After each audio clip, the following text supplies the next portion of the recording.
agat Cahirlach Cain Town Willigum. Thank you. I'm a member of the committee that produced the report mentioned in the motion, and at that time I made it clear that despite the report containing a wealth of good information on broadcasting and funding models, that we fundamentally disagreed with its recommendations, the biggest one being that the revenue should collect the licence fee for a revamped version of that fee. But we do have huge problems with aspects of the report and the recommendations referenced in this motion. I find the motion itself pretty extraordinary, because when you strip away some of the bizarre stuff which it seems to say about fake news and possible government actions to curb fake news, what it boils down to is a demand that this state, in whatever way, fund private radio stations in order for them to continue providing what is a condition of their licences to broadcast, the condition that 20% of airtime is given to news and current affairs. This motion tells us that that's a burden that local stations can't bear anymore, that it's a threat to their survival and in some bizarre fashion might result in the growth of fake news instead of vibrant democratic news and the bulwark of which is represented by these local stations.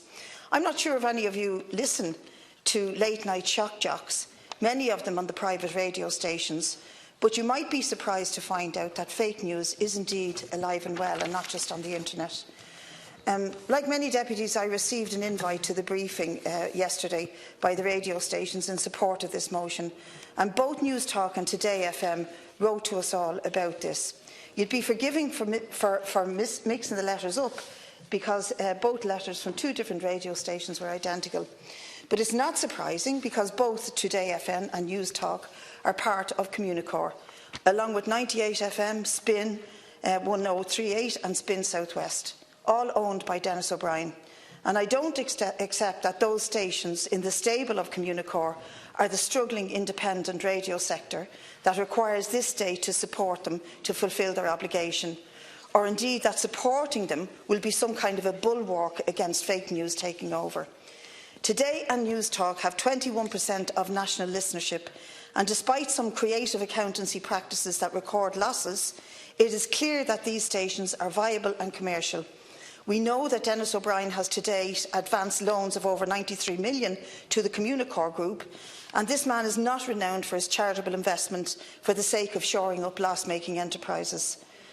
I'm all for the support of local and particularly community radio stations that provide vital resources and sources of information, connectivity and entertainment to regional and indeed local audiences in urban areas. But that is not what the outcome of this motion would see. The bulk of any subsidy would not be going to the struggling little independent stations, and let's not kid ourselves about that. This funding provision for news and current affairs will go disproportionately to the bigger players. Last May, Communicore renewed its contract with 28 local regional radio stations to provide news content, and this, as reported in the Irish Times, Communicore Media has renewed a contract to provide news bulletins to regional and local radio stations. The radio group, controlled by businessman Denis O'Brien, has been running the syndicated service since 2009. It provides content to 28 local radio stations. The service supplies local radio stations with news, sport and entertainment bulletins for a fee. And that's a quote from the Irish Times.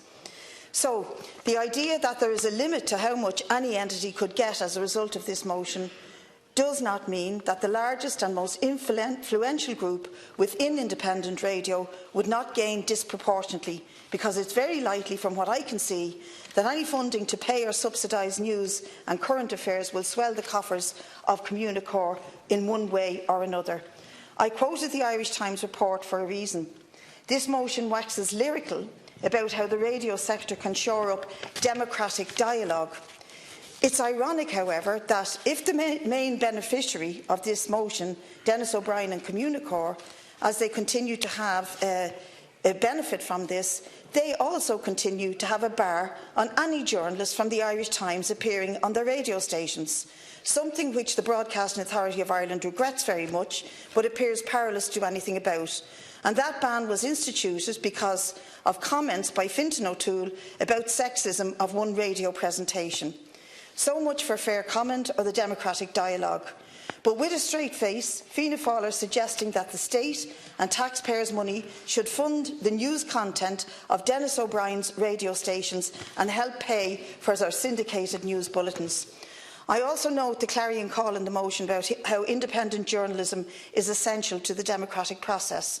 And I again find it odd that the drafters didn't look at media ownership in the radio sector they seek to help out, or even question whether an over-concentration of media ownership could have a chill factor on many of the journalists in pursuing stories of vital public interest if they clash with the interests of certain media owners. There is a serious discussion to be had on how we fund public broadcasting, how we should promote plurality in the media, how we should safeguard our local and regional voices in both media, in print media, in radio, and how we should ensure cultural and current affair contents are not sacrificed on the altar of commercial criteria. That's a serious discussion that is not in this motion. I'm all for seeking ways to fund local radio and the good news and current affairs contents that they deliver.